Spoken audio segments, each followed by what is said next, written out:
You're listening to Unfiltered Connections, the podcast bridging industries, crossing perspectives, and creating partnerships. I'm your host, Mario Chessa. Welcome back to Unfiltered Connections. Today we are going to explore the soul of one of the most captivating destinations in Europe, namely Portugal, through the eyes of a businesswoman, Sheree Mitchell. Sheree, thank you for being here. Thank you for inviting me. You're more than welcome. Joining us here is Sheree, president and founder of Immersa Global, which she launched in 2014. Sheree is a multi-award-winning travel expert featured on the Travel and Leisure A-list. And she serves as a vital bridge between the US and Portugal as the president of the ASTA Portugal chapter and the Fulbright board member of the Fulbright Portugal Commission. She sits at the unique intersection of cultural intelligence, experiential design, and luxury strategy, a mix that has made her one of the most respected voices in international hospitality today. Welcome again, Sheree.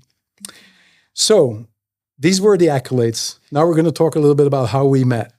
You remember the residential conference in the Algarve? I do. That was before COVID. That's it. We were on a panel together. You were giving your opinion on luxury hospitality and what it meant to Portugal. And I was talking about cross-industry branding at the time, also within the framework of hospitality.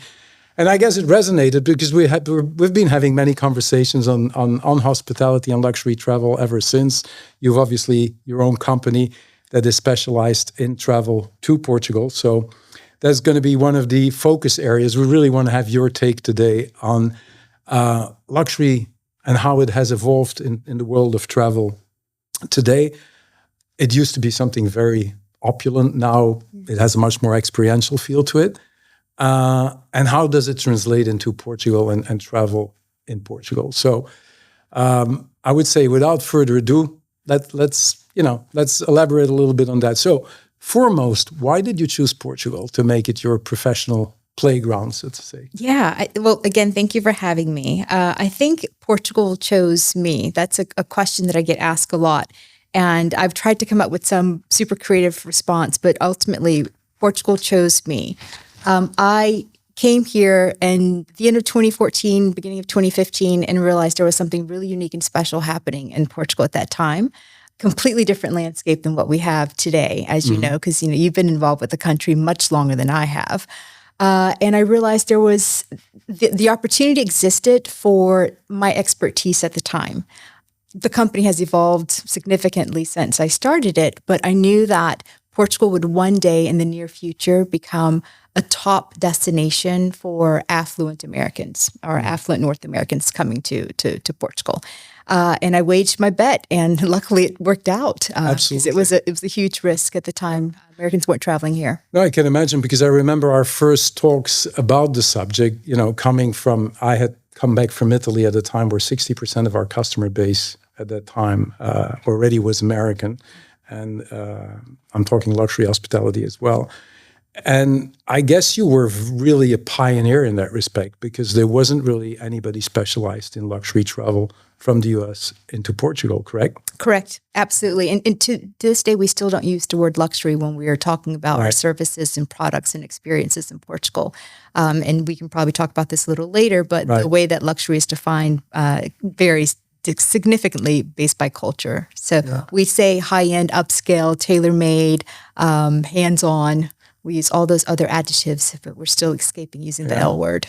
That's interesting, though. I would like to elaborate a little bit on that with you as well, because the word luxury can occasionally have a negative connotation as well. But more than anything, it's very often misused. Now, you just mentioned, we don't mention that word. And I guess I know why, but, within the context of Portugal, why don't you explain it in the sense that, how do you really compare Portugal with Spain, Portugal, or predominantly, let's say, Italy and France as destinations that really perceived as very, upscale destinations? And that's exactly it. So the majority of our clients have never experienced Portugal before. They think Portugal is in Europe, so they're going to have a similar experience to what they have in Italy or France or Spain, certain areas in Spain. And in order to help set expectations, and you've worked with this particular segment from the U.S. before, so you know how important it is to set expectations, we step away from promoting luxury and we tell them they're going to have amazingly comfortable, beautiful experiences, very tailor-made to all of their likes. But it will not compare to what they have yet. They will not compare yet to what they've experienced in other destinations. I think it's safe to say that the tourism infrastructure here is still evolving, right? We're at a very exciting moment in Portugal's tourism history, hospitality history, as we're seeing on the ground how things have changed so significantly just in the past 5 years. Can you imagine 10? And, you and I speak a lot, and you tell me what it was like when you were here 20 plus years ago. Yeah, in the 90s, basically. Exactly. So where we are now, there are pockets of luxury experiences, but you do not yet have a uniform and consistent infrastructure that provides luxury from point A to B to C and all the way through the various touch points that a client would have when they're traveling through Portugal. So what you're saying, basically, the ecosystem hasn't been completed yet when it comes to Correct. that type of travel. Now, another thing that I noticed, and I don't know if that resonates with you, but I've heard since I'm back in Portugal, which is 2018, I've heard comments like, the Alentejo is the Tuscany of Portugal. What's the latest one that I heard? Comporta is the Hamptons of Portugal. I mean, I find that very disturbing because, at the end of the day, you are what you are and you shouldn't compare yourself to other countries. Is that something you feel you've encountered a lot since you started working in Portugal, that sort of trying to make a comparison with other destinations as opposed to really shining and promoting your own destination? Yes. I see it from two perspectives. Initially, I probably was a part of that group of wanting to compare Alentejo with Provence or with Tuscany, because those were places, geographies that our clients already understood and they appreciated. And so in order to get them interested in Alentejo or Alentejo that they've never heard of before, we had to say, look, you're going to come and have an experience similar to what you've had in these other places. And then all of a sudden it would click and we can get them on board for wanting to spend a few days in the Alentejo. I've since stepped away from that. And I think probably speaking specifically within the context of Portugal, when I would hear all the time people comparing Aveiro to Venice, I said, no, this just doesn't feel right. I cannot continue to support this because Aveiro is Aveiro and Venice is Venice. I can confirm that, having lived in Venice for 2 years. It's a very different place from Aveiro. Very different place. With all due respect to both places. Of course, absolutely. They both have their beauty and their charm. But if we're looking specifically at, the experience of riding down a canal in a gondola or the local version of a gondola, that's slightly cheapening. Different. Slightly different is also cheapening for both sides. Yeah. So now what we do is we use our best descriptors and our experiences, because everything that we sell to our clients or we promote, we've actually experienced ourselves, mainly me. We use our best language to describe that experience in its own local context without having to make those connection points to other places around the world. Interesting. Now, when it comes to your customer base, which is obviously an American customer base, what was the tipping point, so to say, for Americans to start uncovering Portugal? What triggered it? Obviously, your own efforts were part of it, but what fundamentally happened? I mean, Portugal was really not on the map. Not at all. Not at all. It was so much not on the map that in 2015 and 2016, when I would get invited back to the U.S. to speak in travel conferences about this new kind of off the beaten path destination, consumers at these conferences would ask me, well, if I've already been to Spain, do I really need to go to Portugal, right? Because that was their mindset at the time. Back in 2017, 2018, there was a convergence of about 4 or 5 different factors happening globally and specifically regionally here in Europe that really put Portugal on the map. Unfortunately, there were some terrorist attacks in Germany and as well as in Northern Africa and popular tourist destinations, also in France, if I remember correctly. We also had the advent of TAP Portugal, the national airline, creating this amazing program where they would let passengers come, spend up to about 72 hours in Lisbon, and then they extended that program to Porto as well while they were en route to their destinations at no additional fee whatsoever to kind of test Portugal out a bit, right? And so that became really popular. It helps significantly. We also noticed that there were lot of public comparisons on how much you can get from Portugal with the same budget that you were spending in other large destinations or very well-known destinations. And these factors all kind of converged at the same time. And so it really started to point an arrow towards Portugal as being a destination to at least check out. So we noticed that our clients were, instead of just asking for an extended tail-in trip to Portugal as they were coming back from France or Italy, they were now asking for Portugal as its own single destination within a trip. Which was a turn in our business because now we started to prepare and execute programs around the country versus just being Lisbon-centric. Right. And when you talk more specifically about, at a certain point, there was this perception that you could do much more in Portugal for the same amount of money compared to other countries. How do you see that today? Because there's obviously also a risk and challenge based on what you said earlier. And you and me had these conversations. You want to share some of your thoughts in that respect? Pricing has gone up. Has the service delivery followed accordingly? Yes, and that is the problem that we're facing now. So prices have gone up, specifically with hotels, and this is an area that you know very well because of your background. We're paying well over 100% more now for hotel rooms, the same hotel rooms, versus what we were paying back in 2018 and 2019. And it's the simple equation of supply and demand. So there's more demand, there's little supply. More hotels are popping up, but not yet at a speed where it's meeting the amount of demand that's coming into the country, specifically for high-end, like proper 5-star properties and above, right? So we have to, again, work on helping our clients set their expectations for what they're going to encounter. Mm-hmm. Portugal is no longer the cheap European destination. We never tried to promote it as such, but there was a significant difference if you were a well-traveled, affluent North American who understands France, understands Italy, and then you're coming to Portugal, you notice the difference 5 years ago. Now you don't. Right. Now you don't. And the issue with service, which is something that we have talked about significantly before and probably will continue for quite some time, is an area that I would love for our colleagues in the public sector who are working for the tourism boards under the Ministry of Economy to help support more, because we really do have to raise the level of service here. You have beautiful properties, what I'd like to call the hardware. So you can go to these gorgeous boutique hotels that are locally owned and operated in many cases, where families have in investment groups have spent an extensive amount of money and effort into creating.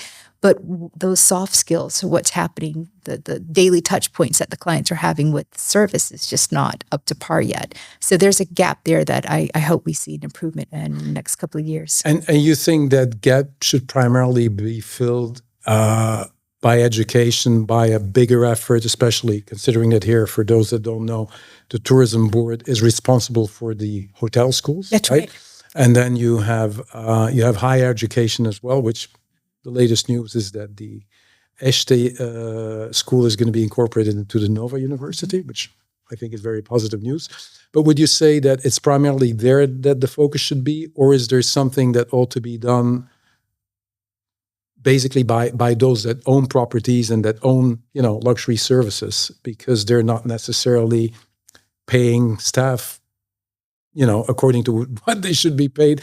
They're not necessarily maybe training themselves, their staff sufficiently. I mean, is it a combination? What would you say would be the main issue to address? It would have to be a combination effort. I would say at this point, based on where the baseline of service level is, we need to have all hands on deck to fix this, because if not, then Portugal is slowly going to get the reputation of being, a slightly expensive country versus, in comparison to the service that they're offering. Exactly. We get those comments all the time. Of course, we try to place our clients in properties where we have a really good relationship with either the owners or the GMs, and so our clients get special attention. But that's a very unique situation. Everyone should get amazing attention, especially if they're paying the rates that are now being easily commanded at a lot of these properties. So the tourism schools, just having these open conversations, I've tried every time I have a public platform where I am speaking to trade locally here in Portugal, I always talk about the issue of service and that we have to elevate service. I've gotten some resistance, but that's okay. I'll continue to say it because I think I'm speaking in the best interest of not just our clients, but also of other consumers here in Portugal who are willing to pay, 500, 600, 700 euros a night for a base room, a base level room in a nice hotel. So the other issue is having a conversation openly about service allows for us to talk about the thing that you and I have discussed so frequently, which is how luxury is defined and that you have these cultural differences and what's acceptable and what's not acceptable. So when I speak with some of my local friends and we do talk about service, the way that they see the issue, if they see it at all, is very different than how I see it, and is extremely different than how our clients see it. So we really need to talk a little bit more about how to fix this problem. And to that point, Sheree, tell me a little bit about the disconnect that exists there, right? Customer expectations versus what is being offered. What are the most flagrant sort of issues you're encountering in your business? Because that can prove to be very, very challenging for you, considering I would say high network, ultra high network individual clientele. Yeah, so it's that, and we know that high net worth, ultra high net worth, probably from any geographic location is going to have really high expectations. But when you couple that with the expectations of a high net worth American who is used to having a certain level of service, both systems are great. I don't want to say that the other approaches does not work. It just does not work for this particular clientele. And if we're targeting certain inbound markets, then we need to understand what their expectations are, and we need to train our staff and our suppliers up to those expectations. So some of the things that for us are kind of like a day-to-day what we deal with or what we're trying to train our suppliers out of is just the lack of communication and the lack of consistency. So Americans are very communication oriented. If there is a problem and they report that problem, they don't want to have to tell that same story multiple times to multiple managers, right? They tell it to one person, then internally it gets resolved. And there needs to be constant feedback on what the status of that problem or that solution is. So that's a cultural difference that we're constantly trying to overcome. Another one is time sensitivity. Americans are very sensitive to time. And so if your limo driver is supposed to be at your hotel to pick you up at 9:00 in the morning for your airport transfer, then he really should be parked outside no later than 8:45. So if someone steps out at 8:50 and they don't see their car, that becomes a problem and something that we have to deal with. So we find solutions on in our back office to be able to manage those things, such as, actually booking the car 15 minutes earlier than when they actually need to arrive to make sure they get there on time. Anticipating the possible totally problems. Anticipating the issues. Yeah. And sometimes we have conversations. We work with the best suppliers in Portugal. I'm so grateful for the ones that have had the patience to stick it out with us this long. We really do have a great objective in mind. And even still, we run into the cultural differences of them saying, he was only a minute late, but you can't be a minute late for these clients. So, yeah, one of the things I think that was a common denominator that you heard, and you still hear it today, is that, yes, but Portuguese people are extremely friendly, which absolutely is true. Yes. And my answer to that is, but that friendliness doesn't compensate or doesn't justify that there's an extra mile you have to go, in terms of delivering service, right? Absolutely. And I think there ought to be done a lot. I agree with you. I mean, I was myself surprised. My son is getting married here in Portugal, and my daughter got married in Italy. So I was comparing, the venues, the prices, and everything. And I got completely blown away because the price levels here in Portugal have almost reached the Italian price levels where, as I said, Americans have been going for many, many years. So there is a big challenge from a service and an expectation point of view. There is. To that point, Sheree, what do you think would be necessary? Would it make a difference if more international brands that operate in the luxury segment would be present? Because traditionally, and even though that goes for Portugal, but also for other southern countries, I mean, we always talk about the international brands, which at the end of the day still are only a very small percentage of the hospitality supply. Do you think that more presence of international brands would help? I do. If you would have asked me this question 6 or 7 years ago, I would have answered differently. But what I see with the international brands, and there are a couple of properties here in Portugal that we know when we drop our clients off there, and we won't have any issues whatsoever, right? Or if we do have, there'll be very minimal issues, because the training is so robust and they have so many resources in creating the training protocol that they're able to roll out amongst all their different properties in different countries. And a lot of these international brands are training specifically with a certain clientele in mind, and it's usually my clientele. Right. So that really helps us. And so we even notice that because Portugal's tiny, and our community of hospitality suppliers for affluent clients is even smaller. So I even see GMs and managers going from one property to the next, and they're kind of taking that training, that corporate training that they've gotten with them, and helping the new properties that they're encountering. So I do agree that that's a really good starting point. I wish that were not the case, because we want to be able to use every single property, and have them all trained up to meet the expectations of the clients they're going after. But we're not there. It's a work in progress. Right. Because it's interesting to see, on the one hand, these big companies, obviously, and I come from that world myself, dedicate a lot of time and money to training their staff, which obviously results in what you were just saying. On the other hand, luxury has more and more, has found more and more, or luxury travel has found more and more traction within the boutique type hotels as well. So how do you see that they can overcome that? I mean, there were a lot of mom and pop shops that all of a sudden became very popular, but maybe, are not up to standard when it comes to the service delivery.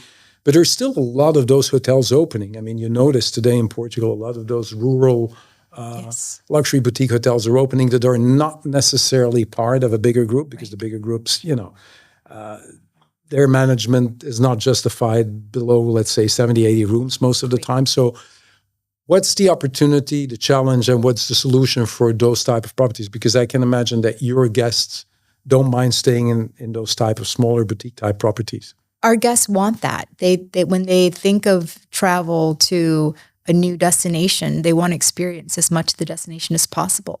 So if we're able to tell them there's this beautiful little boutique hotel on the countryside that's locally owned and operated, they would rather go for that. The majority of them, we do still have probably about 15% who are extremely devoted to certain brands, and they only feel comfortable staying in those brands when they travel internationally.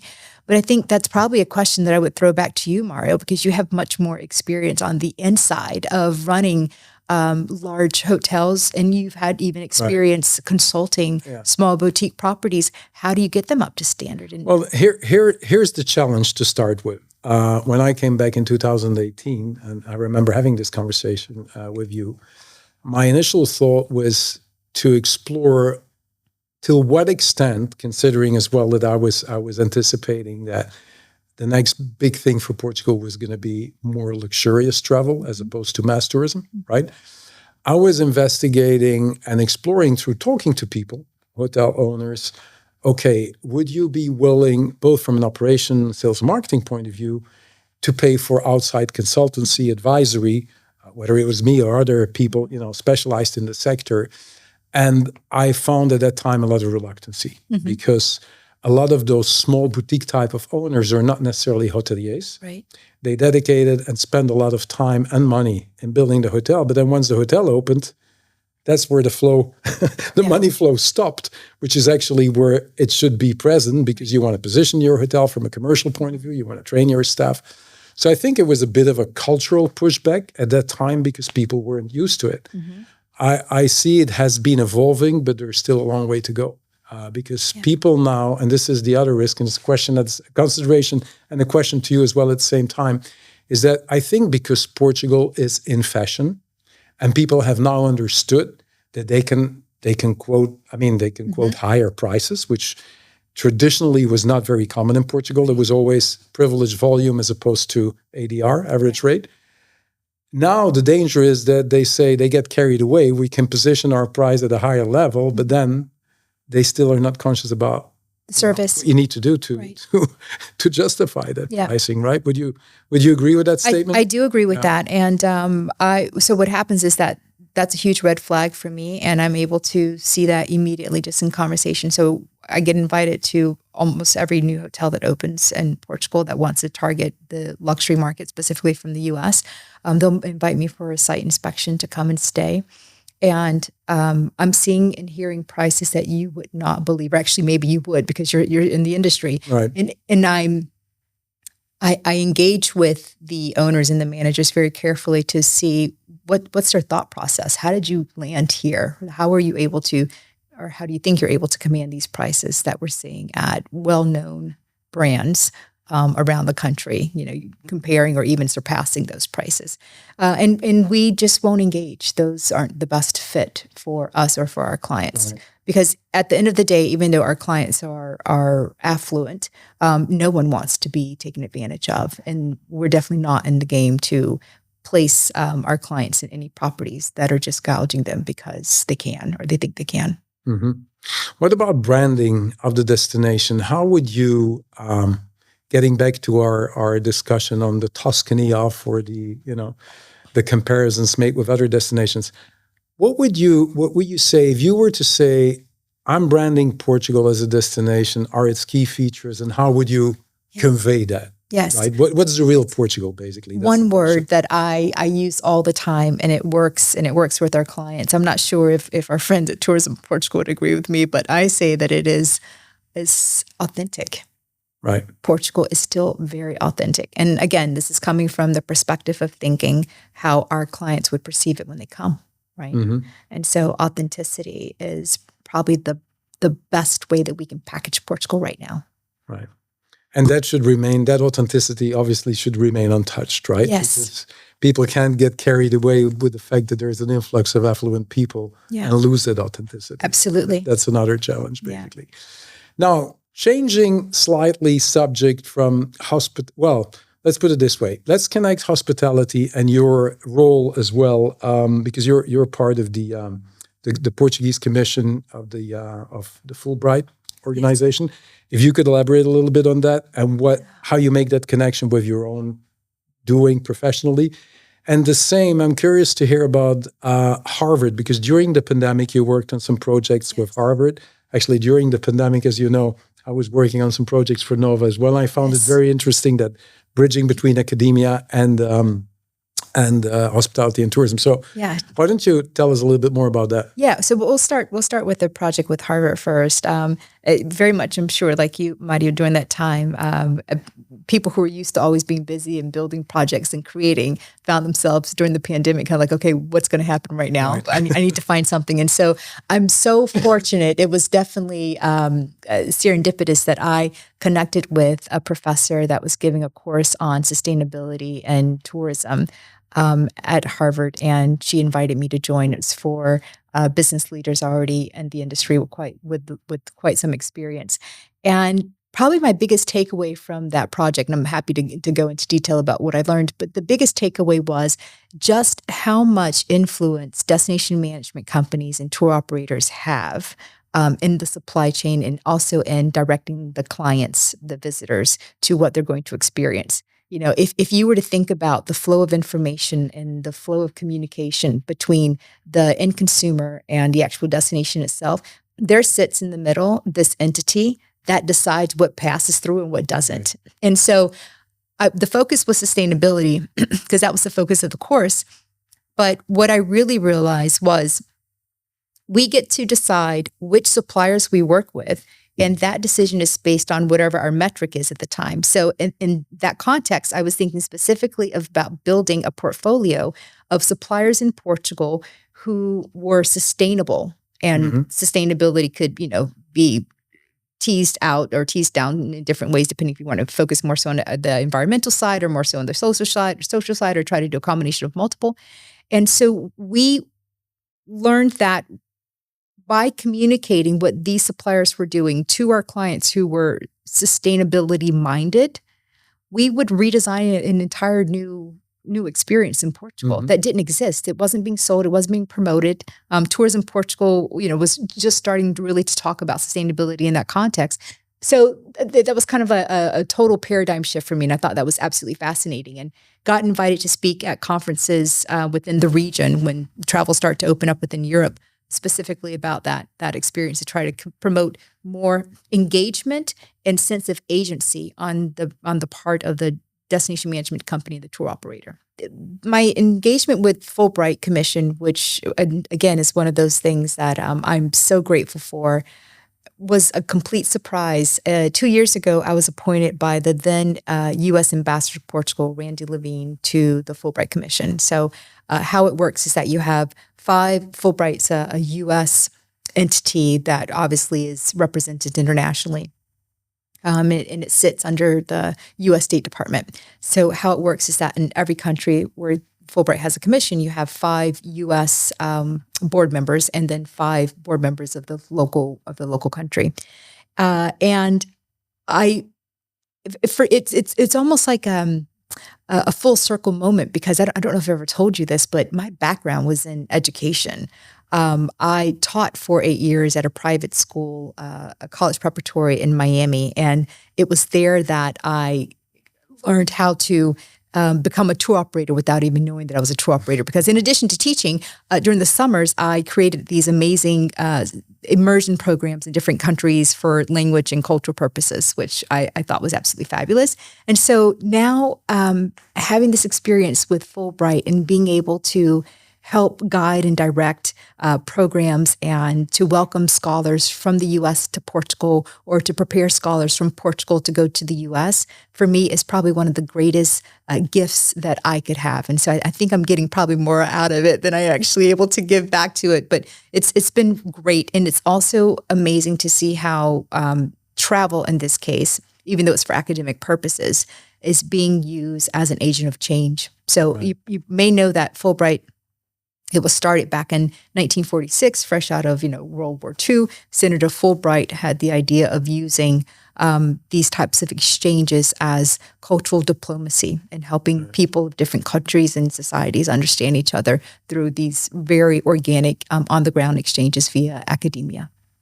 So many unbelievable insights that you're giving that it would do 3-4 episodes with you of the podcast on specific on every one of those subjects broken down. There's one in particular that, as you know, I'm a very big advocate of the hospitality and tourism sector being a tremendous platform for other industries, and you touched upon it as well. What very often lacks, and I think that I'm talking from my experience, not only in Portugal, but generally speaking, is when you talk, for instance, about sustainability in the project you did with Harvard, it can only work if you aggregate all the players, right? Do you have the feeling that again doesn't happen sufficiently when you talk about tourism, more specifically in this case in Portugal? Because I in the past very often encountered resistance when it was about gastronomy, hospitality. At the end of the day, they're all interconnected, but the players don't seem to connect very much. What's your take on that? I completely agree with you. And it was something that I had to learn once I decided to operate in Portugal, to run the business of tour operation in Portugal. I come from a context where networking is just what you do, right? You don't even have to learn how to network, because you're always networking and thinking of ways to collaborate. And you're also looking for opportunities to be able to help your friends or your colleagues. And so it's slightly different in Portugal. It's actually quite different in Portugal. I see that silos are how people operate and how they work. And in many cases, I'm usually the connector between two groups that are local and have always had opportunities to connect with each other, but did not until a foreigner pushed it. And I'm pretty sure that you've had some similar experiences as well. I'm not sure how much of that is going to change, to be very honest. I would love to be super optimistic and say that we'll be able to break those silos and have more open conversations and collaborations. I really do think that it's a lot of the international influence that you now see in Portugal that are doing it and modeling it. And we would love for everyone to be engaged.